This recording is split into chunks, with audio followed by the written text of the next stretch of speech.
خطے کے حالات مسلسل تبدیل ہو رہے ہیں۔ روز کی بنیاد پر ہمارے آس پاس ایسے واقعات ہو رہے ہیں جن کا ڈائریکٹ ہم سے تعلق ہے، خواہ ہم ان واقعات کو اہمیت دیں یا نہ دیں، مگر وہ واقعات ہمیں اپنی طرف کھینچتے چلے جا رہے ہیں۔ بھارت نے کچھ دن پہلے پاکستان کے زیر انتظام آزاد کشمیر میں اقوام متحدہ کی گاڑی پر فائرنگ کی تھی۔ اس متعلق پاکستان اور چائنا اقوام متحدہ میں مشترکہ طور پر آواز اٹھانے جا رہے ہیں۔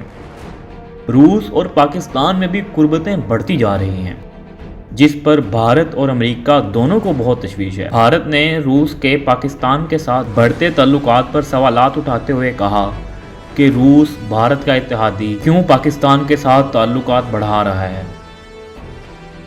روس نے بھارت کی طرف سے جاری بیان پر منہ توڑ جواب دیتے ہوئے کہا کہ جیسے بھارت روس سے پوچھے بغیر روس کے دشمن امریکہ سے تعلقات بڑھا رہا ہے، اسی طرح روس کے معاملات میں بھارت کو دخل دینے کی کوئی ضرورت نہیں۔ روسی صدر پیوٹن نے Su-400 کے بعد میزائل Su-500 منظر عام پر لانے کا اعلان کر دیا، جس سے امریکہ کے جدید طیاروں کو نشانہ بنایا جا سکتا ہے۔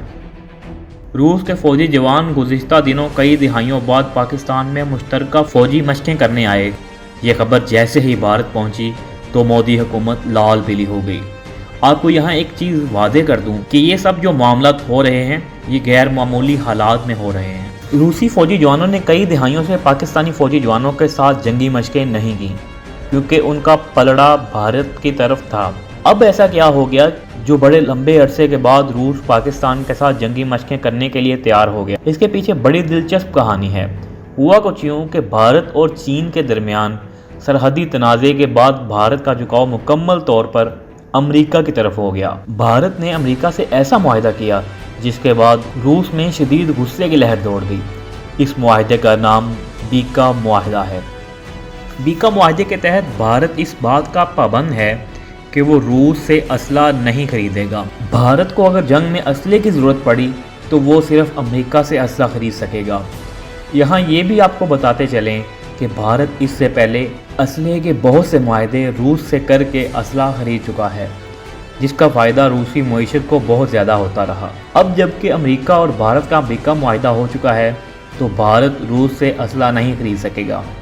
یہی وہ وجہ ہے جس نے روس اور بھارت کے درمیان فاصلے بڑھا دیے۔ اس کا فائدہ پاکستانی حکومت نے اٹھایا۔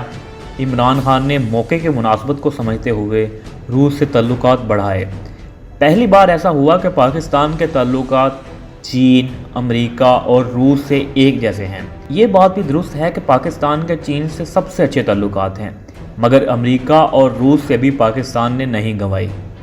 اس سب کا کریڈٹ وزیر اعظم پاکستان عمران خان کو جاتا ہے۔